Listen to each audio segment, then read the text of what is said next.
Anu, Enlil, Enki, and Ninhursag, the gods of heaven and earth, had taken the oath. What was the oath? As Enki chose to interpret it, he swore not to reveal the secret of the coming deluge to the people. But could he not tell it to a wall?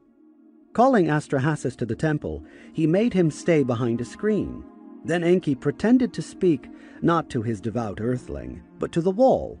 "Read, screen," he said. "Pay attention to my instructions. On all the habitations over the cities a storm will sweep. The destruction of mankind's seed it will be. This is the final ruling, the word of the assembly of the gods, the word spoken by Anu, Enlil, and Ninhursag." This subterfuge explains Enki's later contention, when the survival of Noah, Utnapishtim, was discovered, that he had not broken his oath, that the exceedingly wise Astrahasis, earthling, had found out the secret of the deluge all by himself, by correctly interpreting the signs. Pertinent seal depiction show an attendant holding the screen, while Ea, as the serpent god, reveals the secret to Astrahasis. Enki's advice to his faithful servant was to build a water-borne vessel, but when the latter said, "I have never built a boat, draw for me a design on the ground that I may see," Enki provided him with precise instructions regarding the boat, its measurements, and its construction. Steeped in Bible stories, we imagine this ark as a very large boat, with decks and superstructures. But the biblical term, tiba, stems from the root sunken, and it must be concluded that Enki instructed his Noah to construct a submersible boat, a submarine. The Akkadian text quotes Enki as calling for a boat roofed over and below, hermetically sealed with tough pitch. There were to be no decks, no openings, so that the sun shall not see inside. It was to be a boat like an Apsu boat, a sulili. It is the very term used nowadays in Hebrew, solalith, to denote a submarine. "Let the boat," Enki said, "be a magurgur, a boat that can turn and tumble." Indeed, only such a boat could have survived an overpowering avalanche of waters. The Astrahasis version, like the others, reiterates that although the calamity was only 7 days away, the people were unaware of its approach. Astrahasis used the excuse that the Apsu vessel was being built so that he could leave for Enki's abode, and perhaps thereby avert Enlil's anger. This was readily accepted, for things were really bad. Noah's father had hoped that his birth signaled the end of a long time of suffering. The people's problem was a drought, the absence of rain, the shortage of water. Who in his right mind would have thought that they were about to perish in an avalanche of water? Yet if the humans could not read the signs, the Nephilim could. To them the deluge was not a sudden event. Though it was unavoidable, they detected its coming. Their scheme to destroy mankind rested not on an active, but on a passive role by the gods. They did not cause the deluge, they simply connived to withhold from the earthlings the fact of its coming. Aware, however, of the impending calamity and of its global impact, the Nephilim took steps to save their own skins. With Earth about to be engulfed by water, they could go in only one direction for protection, skyward. When the storm that preceded the deluge began to blow, the Nephilim took to their shuttlecraft and remained in Earth orbit until the waters began to subside. The day of the deluge was the day the gods fled from Earth. The sign for which Utnapishtim had to watch, upon which he was to join all others in the ark and seal it, was this: when Shamash, who orders a trembling at dusk, will shower down a rain of eruptions, board thou the ship, batten up the entrance. Shamash, as we know, was in charge of the spaceport at Sippar. There is no doubt in our mind that Enki instructed Utnapishtim to watch for the first sign of space launchings at Sippar. Shurapak, where Utnapishtim lived, was only 18 beru, some 180 kilometers, or 112 miles south of Sippar. Since the launchings were to take place at dusk, there would be no problem in seeing the rain of eruptions that the rising rocket ships would shower down. Though the Nephilim were prepared for the deluge, its coming was a frightening experience. The noise of the deluge set the gods trembling. But when the moment to leave Earth arrived, the gods, shrinking back, ascended to the heavens of Anu. The Assyrian version of Astrahasis speaks of the gods using Rikubilani, chariot of the gods, to escape from Earth. The Anunnaki lifted up their rocket ships like torches, setting the land ablaze with their glare. Orbiting Earth, the Nephilim saw a scene of destruction that affected them deeply. The Gilgamesh texts tell us that as the storm grew in intensity, not only could no one see his fellow, but neither could the people be recognized from the heavens. Crammed into their spacecraft, the gods strained to see what was happening on the planet from which they had just blasted off. The gods cowered like dogs, crouched against the outer wall. Ishtar cried out like a woman in travail. The olden days are alas turned to clay. The Anunnaki gods weep with her. The gods, all humbled, sit and weep, their lips drawn tight, one and all. The Astrahasis texts echo the same theme. The gods, fleeing, were watching the destruction at the same time, but the situation within their own vessels was not very encouraging either. Apparently they were divided among several spaceships. Tablet 3 of the Astrahasis epic describes the conditions on board one where some of the Anunnaki shared accommodations with the mother goddess. The Anunnaki, great gods, were sitting in thirst, in hunger. Ninti wept and spent her emotion. She wept and eased her feelings. The gods wept with her for the land. She was overcome with grief. She thirsted for beer. Where she sat, the gods sat weeping, crouching like sheep at a trough. Their lips were feverish of thirst. They were suffering cramp from hunger. The mother goddess herself, Ninhursag, was shocked by the utter devastation. She bewailed what she was seeing. The goddess saw, and she wept. Her lips were covered with feverishness. My creatures have become like flies. They filled the rivers like dragonflies. Their fatherhood was taken by the rolling sea. Could she indeed save her own life while mankind, which she helped create, was dying? Could she really leave the earth? She asked aloud. Shall I ascend up to heaven, to reside in the house of offerings, where Anu the Lord had ordered to go? The orders to the Nephilim become clear. Abandon earth, ascend up to heaven.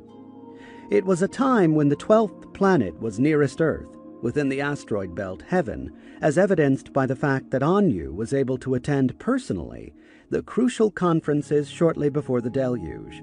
Enlil and Ninurta, accompanied perhaps by the elite of the Anunnaki, those who had manned Nippur, were in one spacecraft, planning, no doubt, to rejoin the main spaceship. But the other gods were not so determined. Forced to abandon Earth, they suddenly realized how attached they had become to it and its inhabitants. In one craft, Ninhursag and her group of Anunnaki debated the merits of the orders given by Anu. In another, Ishtar cried out, "The olden days, alas, are turned into clay." The Anunnaki who were in her craft wept with her. Enki was obviously in yet another spacecraft, or else he would have disclosed to the others that he had managed to save the seed of mankind. No doubt he had other reasons to feel less gloomy, for the evidence suggests that he had also planned the encounter at Ararat. The ancient versions appear to imply that the ark was simply carried to the region of Ararat by the torrential waves, and a south storm would indeed drive the boat northward. But the Mesopotamian texts reiterate that Astrahasis, Utnapishtim, took along with him a boatman named Puzur-Amuri, Westerner who knows the secrets. To him, the Mesopotamian Noah handed over the structure, together with its contents, as soon as the storm started. Why was an experienced navigator needed, unless it was to bring the ark to a specific destination? The Nephilim used the peaks of Ararat as landmarks from the very beginning. As the highest peaks in that part of the world, they could be expected to reappear first from under the mantle of water. Since Enki, the wise one, the all-knowing, certainly could figure that much out, we can surmise that he had instructed his servant to guide the ark toward Ararat, planning the encounter from the very beginning.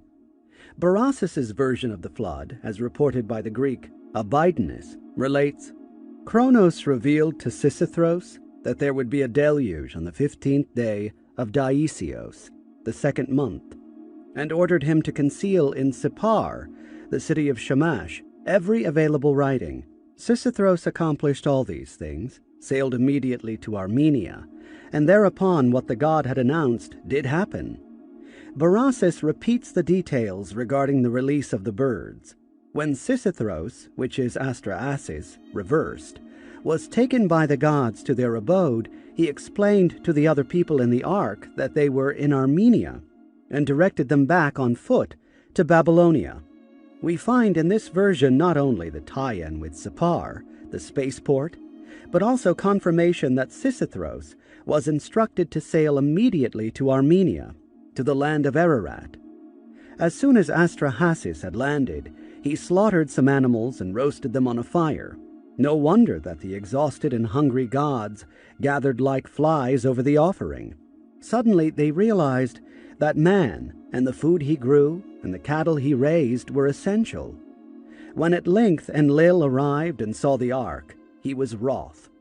But the logic of the situation and Enki's persuasion prevailed. Enlil made his peace with the remnants of mankind and took Astrahasis, Utnapishtim, in his craft up to the eternal abode of the gods. Another factor in the quick decision to make peace with mankind may have been the progressive abatement of the flood and the reemergence of dry land and the vegetation upon it. We have already concluded that the Nephilim became aware ahead of time of the approaching calamity. But it was so unique in their experience that they feared that Earth would become uninhabitable forever. As they landed on Ararat, they saw that this was not so. Earth was still habitable, and to live on it, they needed man. What was this catastrophe? Predictable yet unavoidable. An important key to unlocking the puzzle of the deluge is the realization that it was not a single sudden event, but the climax of a chain of events. Unusual pestilences affecting man and beast, and a severe drought preceded the ordeal by water, a process that lasted, according to the Mesopotamian sources, 7 passings, or SARs. These phenomena could be accounted for only by major climatic changes. Such changes have been associated in Earth's past with the recurring ice ages and interglacial stages that have dominated Earth's immediate past. Reduced precipitation, falling sea and lake levels, and the drying up of subterranean water sources have been the hallmarks of an approaching ice age. Since the deluge that abruptly ended those conditions was followed by the Sumerian civilization and our own present post-glacial age, the glaciation in question could only have been the last one. Our conclusion is that the events of the deluge relate to Earth's last ice age and its catastrophic ending. Drilling into the Arctic and Antarctic ice sheets, scientists have been able to measure the oxygen trapped in the various layers, and to judge from that the climate that prevailed millennia ago. Core samples from the bottoms of the seas, such as the Gulf of Mexico, measuring the proliferation or dwindling of marine life, likewise enable them to estimate temperatures in ages past. Based on such findings, scientists are now certain that the last ice age began some 75,000 years ago and underwent a mini-warming some 40,000 years ago. Circa 38,000 years ago, a harsher, colder, and drier period ensued, and then about 13,000 years ago the ice age abruptly ended, and our present mild climate was ushered in. Aligning the biblical and Sumerian information, we find that the harsh times, the accursation of Earth, began in the time of Noah's father, Lamech. His hopes that the birth of Noah, respite, would mark the end of the hardships was fulfilled in an unexpected way through the catastrophic deluge. Many scholars believe that the 10 biblical pre-Diluvian patriarchs, Adam to Noah, somehow parallel the 10 pre-Diluvian rulers of the Sumerian king lists. These lists do not apply the divine titles Din-Gur or En to the last 2 of the 10, and treat Ziusudra, Utnapishtim, and his father Ubartutu as men. The latter 2 parallel Noah and his father Lamech, and according to the Sumerian lists, the 2 reigned a combined total of 64,800 years, until the deluge occurred. The last ice age, from 75,000 to 13,000 years ago, lasted 62,000 years. Since the hardships began when Ubar-Tutu, Lamech, was already reigning, the 62,000 fit perfectly into the 64,800. Moreover, the extremely harsh conditions lasted, according to the Astrahasis epic, 7 shars, or 25,200 years. The scientists discovered evidence of an extremely harsh period from circa 38,000 to 13,000 years ago, a span of 25,000 years. Once again, the Mesopotamian evidence and modern scientific findings corroborate each other. Our endeavor to unravel the puzzle of the deluge then focuses on Earth's climatic changes, and in particular the abrupt collapse of the Ice Age some 13,000 years ago. What could have caused a sudden climatic change of such magnitude? Of the many theories advanced by the scientists, we are intrigued by the one suggested by Dr. John T. Holland of the University of Maine.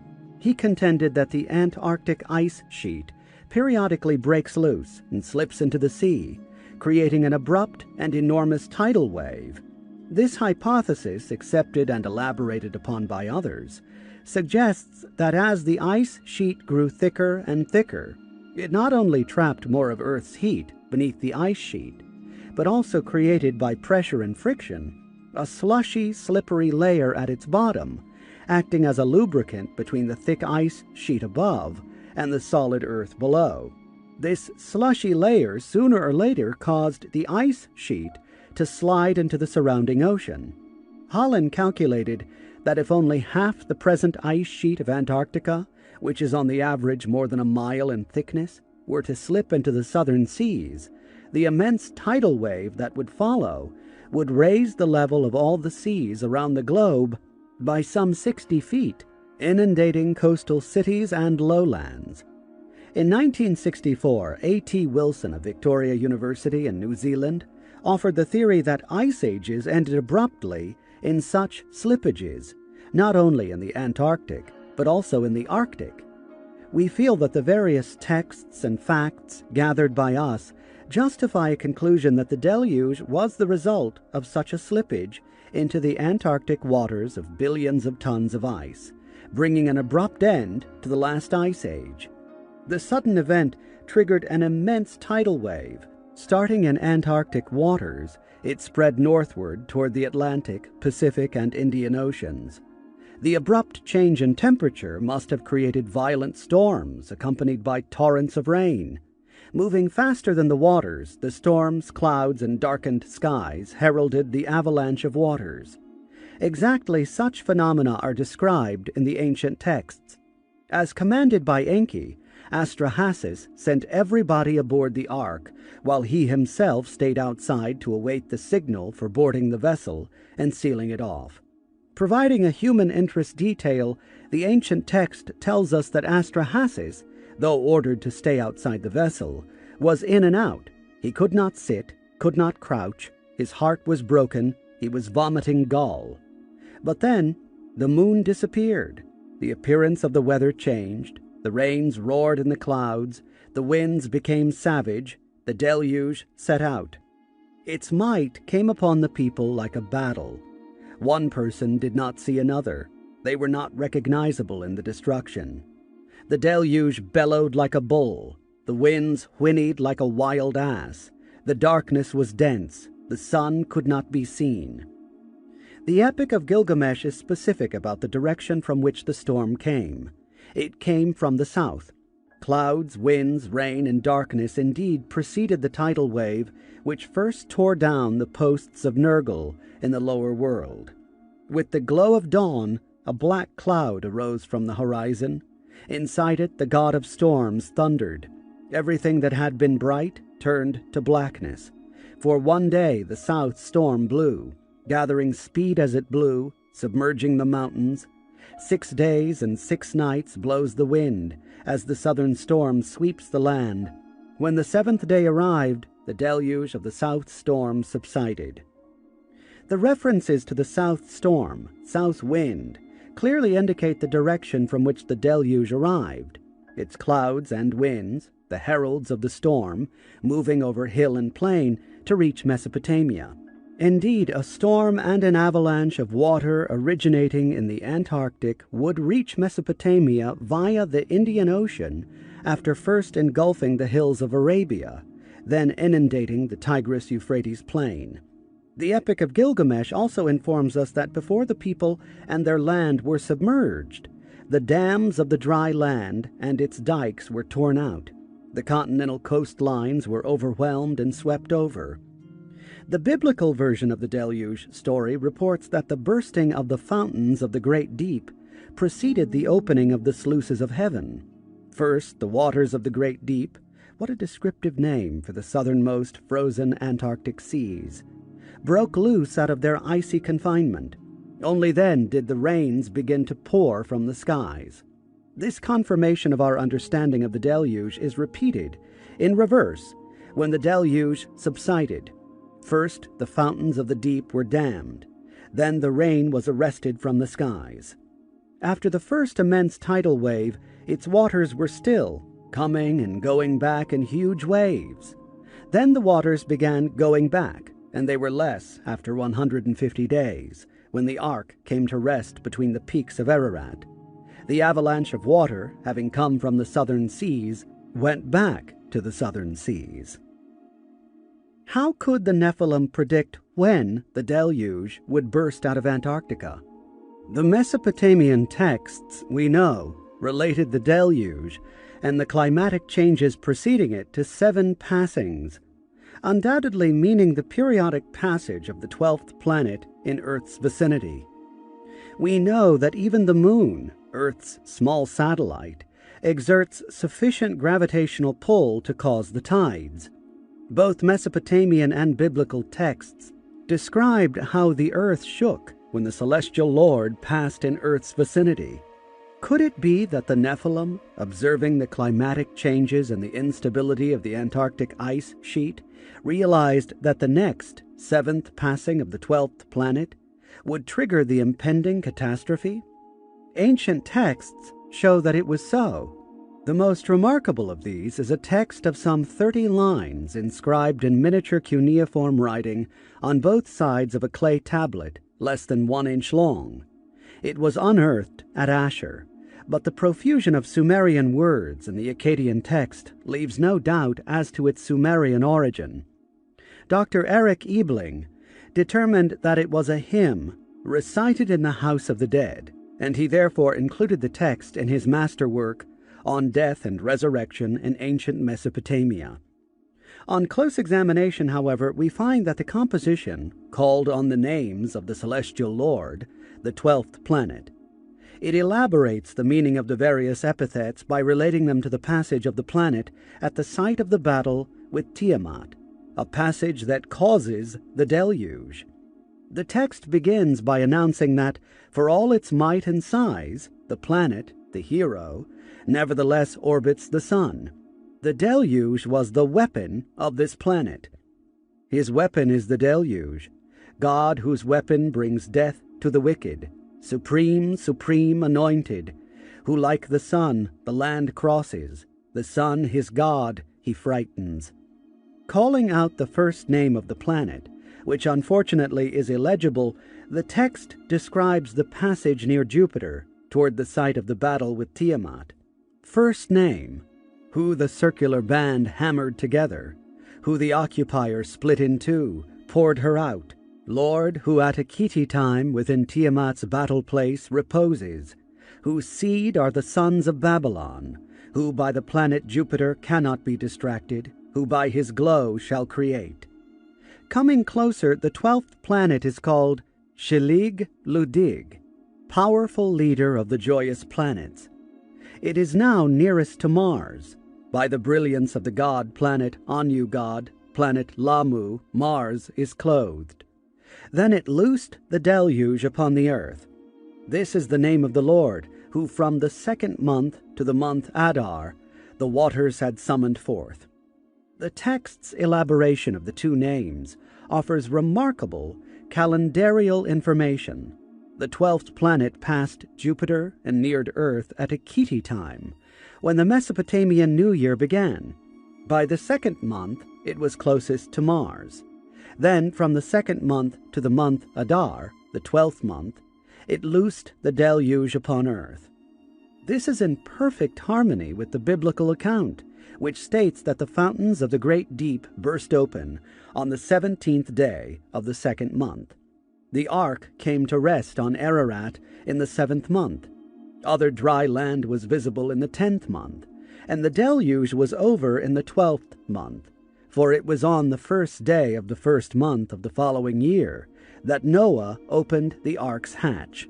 Shifting to the second phase of the deluge, when the waters began to subside, the text calls the planet Shul-pa-Kuni, hero supervising Lord, who collects together the waters, who by gushing waters the righteous and the wicked cleanses, who in the twin-peaked mountain arrested the fish, river, the flooding rested. In the mountain land on a tree a bird rested, day which said. In spite of the illegibility of some damaged lines, the parallels with the biblical and other Mesopotamian deluge tales is evident. The flooding had ceased. The ark was arrested on the twin-peaked mountain. The rivers began to flow again from the mountain tops and carry the waters back to the oceans. Fish were seen. A bird was sent out from the ark. The ordeal was over. The 12th planet had passed its crossing. It had neared Earth, and it began to move away, accompanied by its satellites. When the savant shall call out, "Flooding," it is the god Nibiru, planet of crossing. It is the hero, the planet with 4 heads. The god whose weapon is the flooding storm shall turn back. To his resting place he shall lower himself. The receding planet, the text asserts, then recrossed the path of Saturn in the month of Elulu, the 6th month of the year. The Old Testament frequently refers to the time when the Lord caused earth to be covered by the waters of the deep. The 29th Psalm describes the calling as well as the return of the great waters by the Lord. Unto the Lord, ye sons of the gods, give glory, acknowledge might. The sound of the Lord is upon the waters. The God of glory, the Lord, thundereth upon the great waters. The Lord's sound is powerful. The Lord's sound is majestic. The Lord's sound breaketh the cedars. He makes Mount Lebanon dance as a calf, Mount Syrian leap like a young bull. The Lord's sound strikes fiery flames. The Lord's sound shaketh the desert. The Lord to the deluge said, Return. The Lord as King is enthroned forever. In the magnificent Psalm 77, Aloud to God I cry, the psalmist recalls the Lord's appearance and disappearance in earlier times. I have calculated the olden days, the years of Olam. I shall recall the Lord's deeds, remember thy wonders in antiquity. Thine course, O Lord, is determined. No God is as great as the Lord. The waters saw thee, O Lord, and shuddered. Thine splitting sparks went forth. The sound of thine thunder was rolling. Lightnings lit up the world. The earth was agitated, and it quaked. Then in the waters was thy course, thine paths in the deep waters, and thine footsteps were gone, unknown. Psalm 104, exalting the deeds of the celestial Lord, recalled the time when the oceans overran the continents, and were made to go back. Thou didst fix the earth in constancy, forever and ever to be unmoved. With the oceans, as with garment, thou coveredst it. Above the mountains did the water stand. At thy rebuke the waters fled. At the sound of thine thunder they hastened away. They went upon the mountains, then down to the valleys, unto the place which thou hast founded for them. A boundary thou hast set, not to be passed over, that they turn not again to cover the earth. The words of the prophet Amos are even more explicit. Woe unto you that desire the day of the Lord! To what end is it for you? For the day of the Lord is darkness, and no light. Turneth morning unto death's shadow, maketh the day dark as night, calleth forth the waters of the sea, and poureth them upon the face of the earth. These, then, were the events that took place in olden days. The day of the Lord was the day of the deluge. The Nephilim associated the first rains and the first cities with the zodiacal ages, giving the zodiacs the epithets of the various associated gods. We now find that the text uncovered by Ebling provided calendarial information not only for men, but also for the Nephilim. The deluge, it informs us, occurred in the age of the constellation Lion. Supreme, supreme, anointed. Lord whose shining crown with terror is laden. Supreme planet, a seat he has set up, facing the confined orbit of the red planet, Mars. Daily within the Lion he is afire. His light, his bright kingships on the lands, pronounces.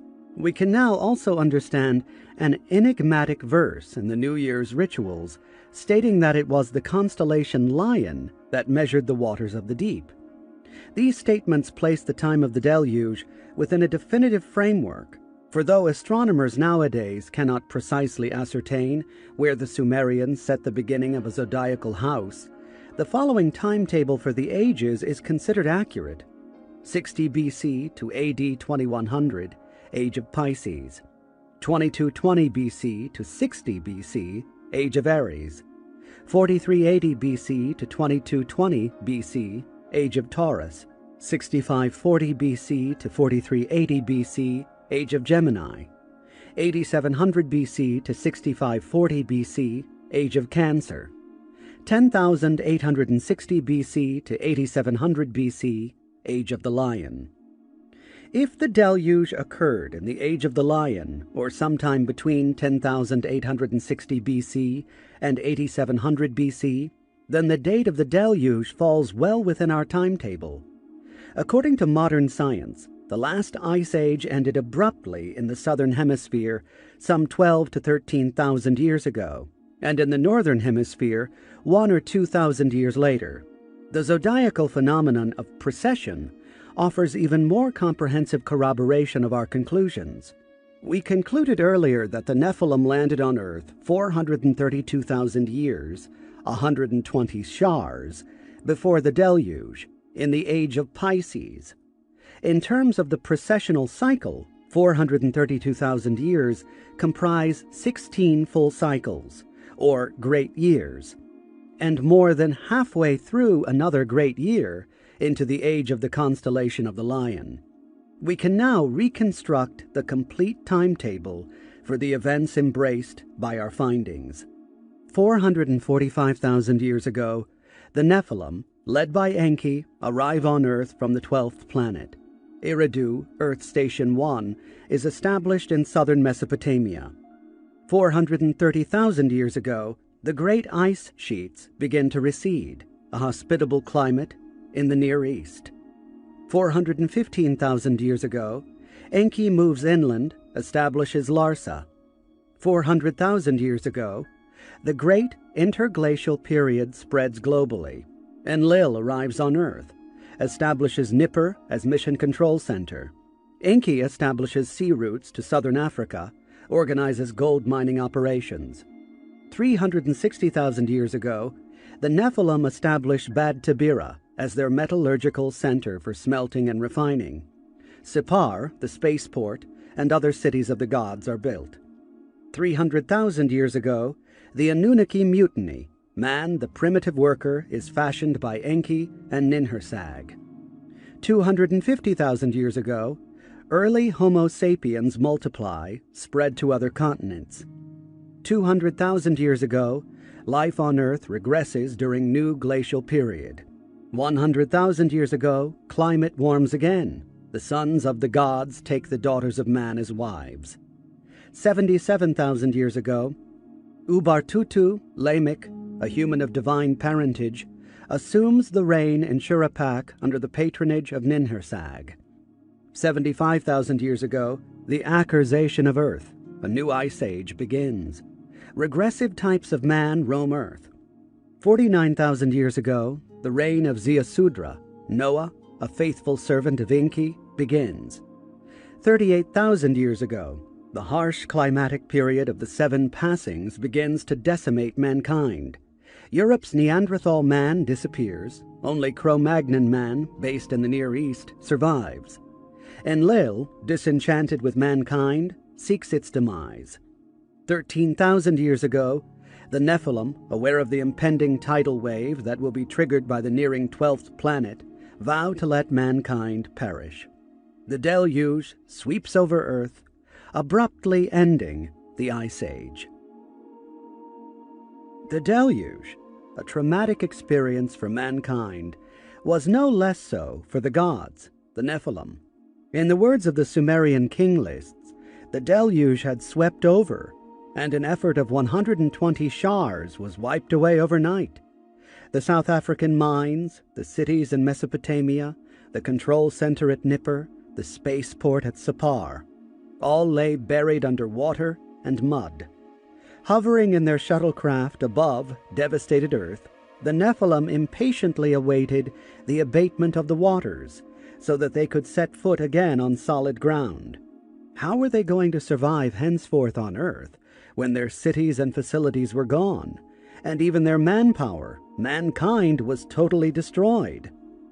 When the frightened, exhausted, and hungry groups of Nephilim finally landed on the peaks of the Mount of Salvation, they were clearly relieved to discover that man and beast alike had not perished completely. Even Enlil, at first enraged to discover that his aims had been partly frustrated, soon changed his mind. The deity's decision was a practical one. Faced with their own dire conditions, the Nephilim cast aside their inhibitions about man, rolled up their sleeves, and lost no time in imparting to man the arts of growing crops and cattle. Since survival, no doubt, depended on the speed with which agriculture and animal domestication could be developed to sustain the Nephilim and a rapidly multiplying mankind, the Nephilim applied their advanced scientific knowledge to the task. Unaware of the information that could be culled from the biblical and Sumerian texts, many scientists who have studied the origins of agriculture have arrived at the conclusion that its discovery by mankind some 13,000 years ago was related to the neothermal, newly warm climate that followed the end of the last ice age.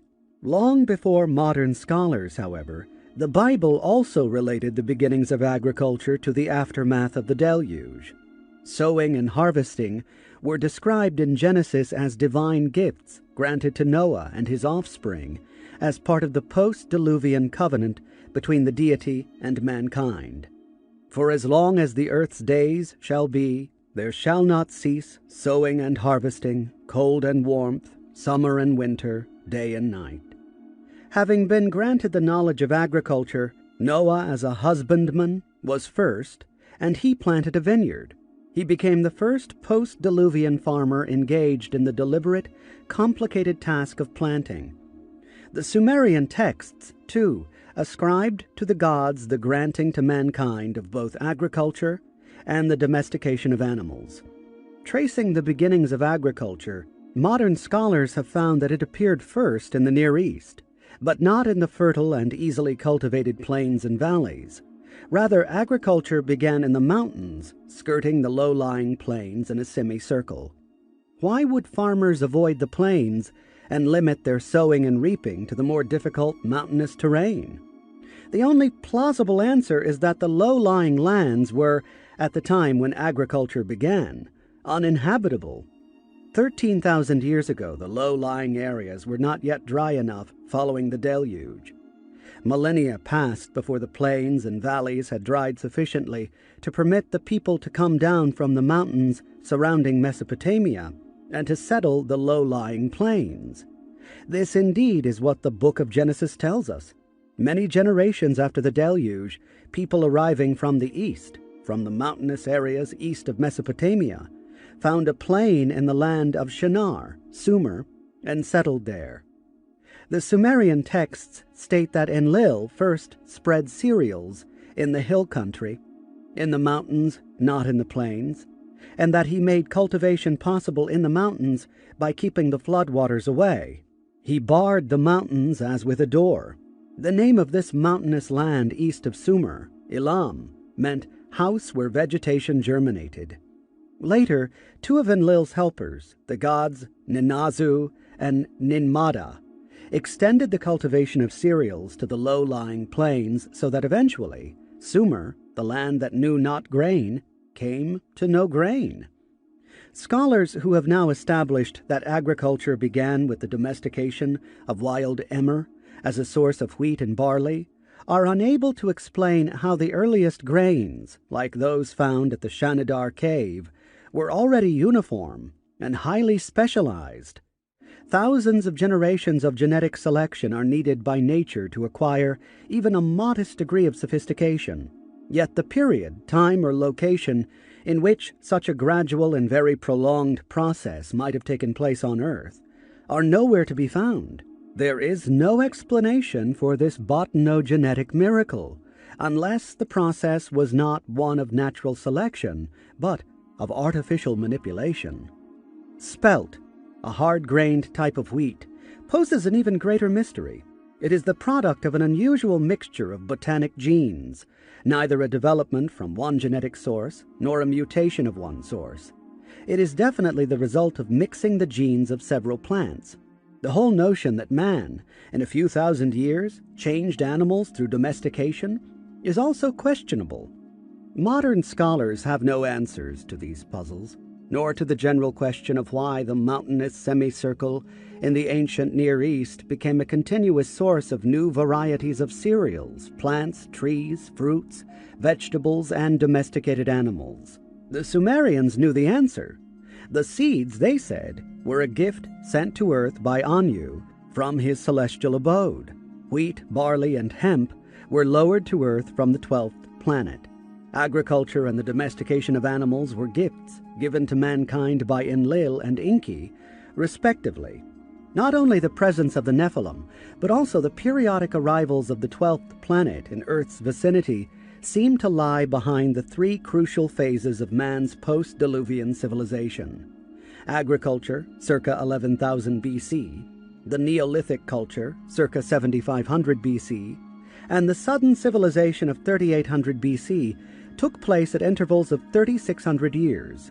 It appears that the Nephilim, passing knowledge to man in measured doses, did so in intervals matching the periodic returns of the 12th planet to Earth's vicinity. It was as though some on-site inspection, some face-to-face consultation possible only during the window period that allowed landings and takeoffs between Earth and the 12th planet, had to take place among the gods before another go-ahead could be given. The Epic of Etana provides a glimpse of the deliberations that took place. In the days that followed the deluge, it says, the great Anunnaki, who decree the fate, sat exchanging their counsels regarding the land.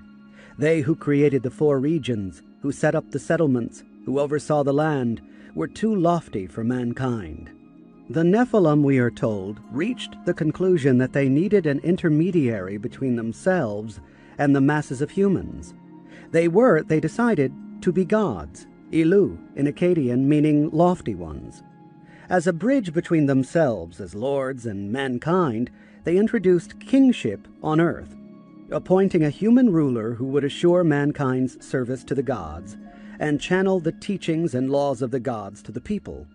A text dealing with the subject describes the situation before either tiara or crown had been placed on a human head, or scepter handed down. All these symbols of kingship, plus the shepherd's crook, the symbol of righteousness and justice, lay deposited before Anu in heaven.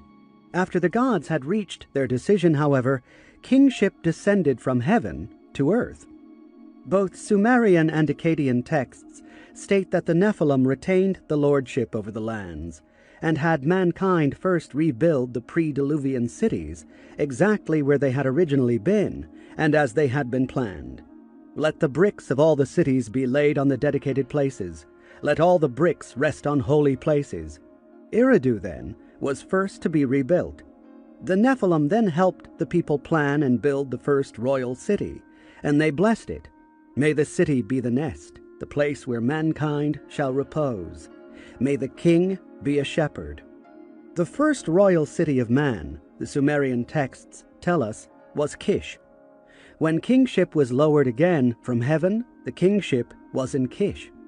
The Sumerian king lists, unfortunately, are mutilated just where the name of the very first human king was inscribed. We do know, however, that he started a long line of dynasties, whose royal abode changed from Kish to Uruk, Awan, Hamazi, Aksak, Akkad, and then to Ashur and Babylon, and more recent capitals. The biblical Table of Nations likewise listed Nimrud, the patriarch of the kingdoms at Uruk, Akkad, Babylon, and Assyria, as descended from Kish.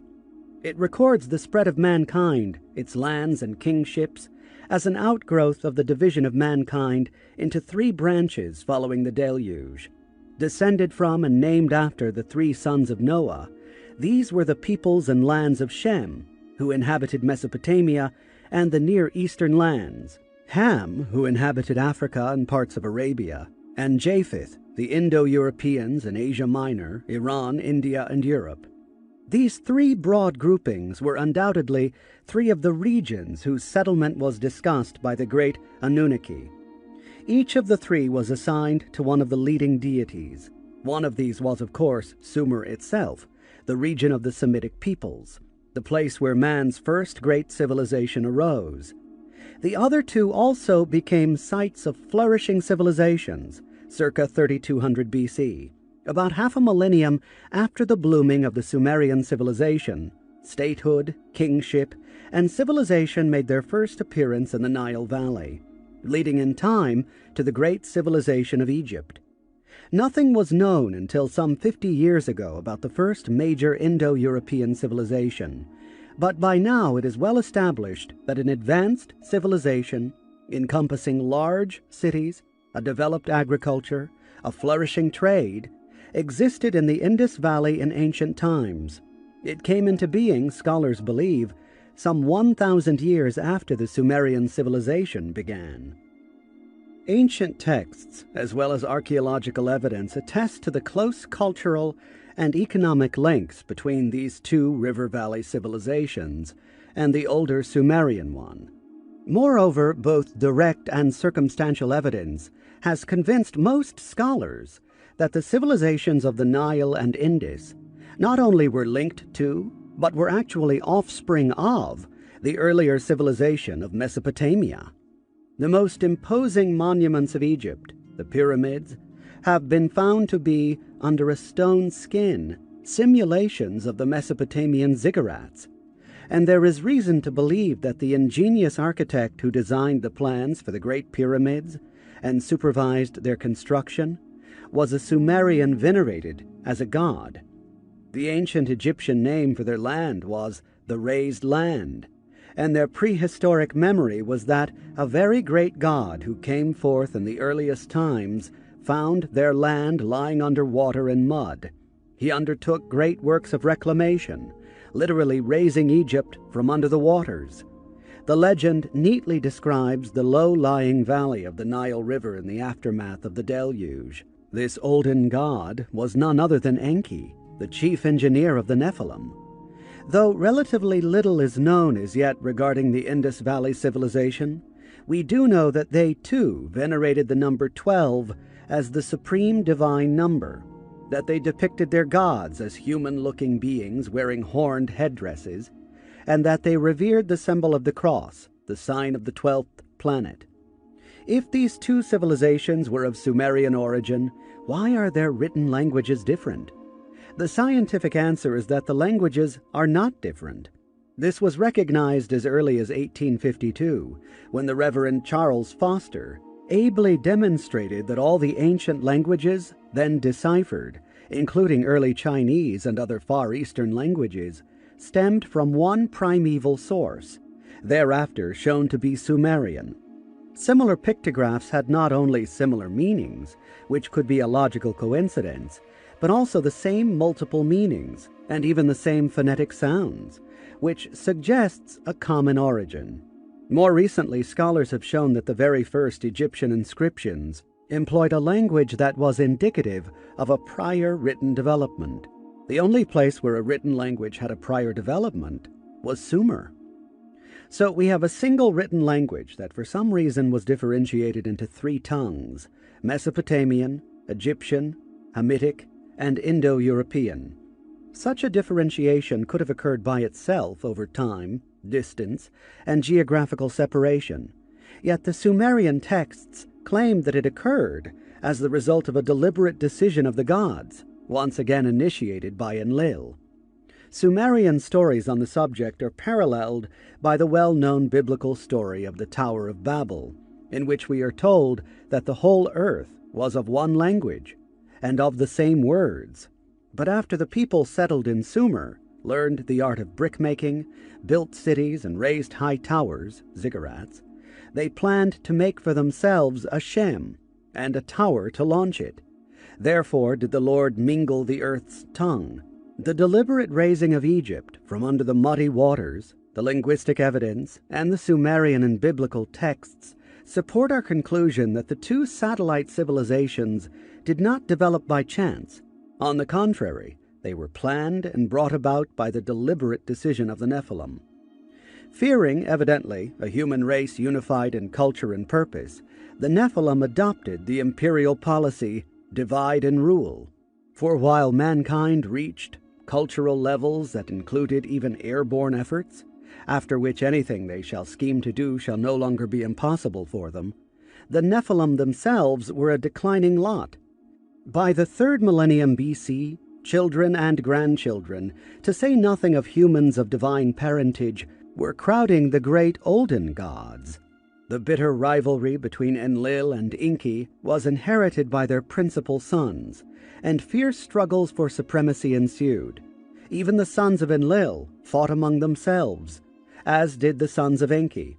As has happened in recorded human history, overlords tried to keep the peace among their children by dividing the lands among the heirs. In at least one known instance, the son, Ishkur, Adad, was deliberately sent away by Enlil to be the leading local deity in the mountain land. As time went on, the gods became overlords, each jealously guarding the territory, industry, or profession over which he had been given dominion.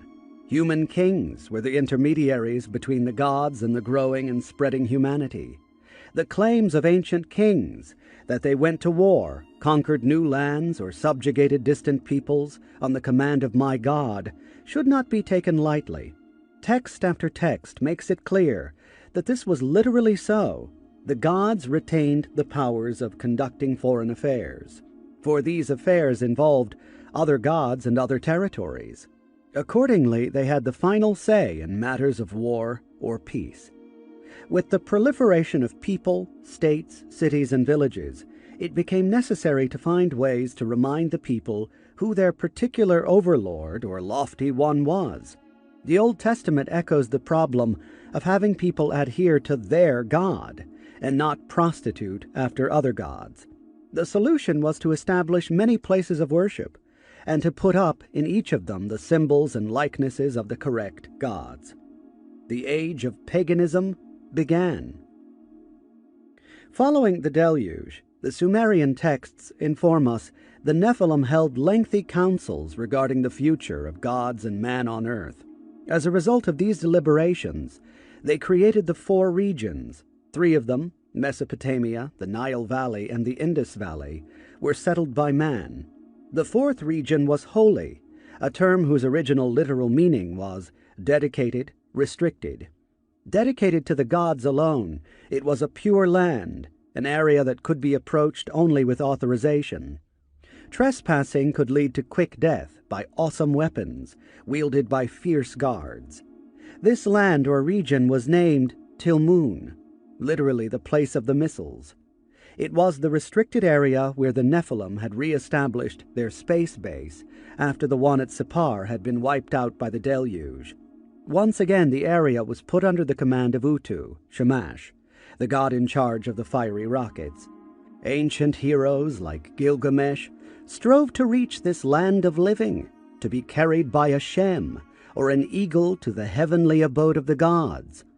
We recall the plea of Gilgamesh to Shamash, "Let me enter the land, let me raise my shem, by the life of my goddess mother who bore me, of the pure, faithful king my father, my step direct to the land." Ancient tales, even recorded history, recall the ceaseless efforts of men to reach the land, find the plant of life, gain eternal bliss among the gods of heaven and earth. This yearning is central to all the religions whose roots lie deep in Sumer. The hope that justice and righteousness pursued on earth will be followed by an afterlife in some heavenly divine abode. But where was this elusive land of the divine connection? The question can be answered. The clues are there. But beyond it loom other questions. Have the Nephilim been encountered since? What will happen when they are encountered again? And if the Nephilim were the gods who created...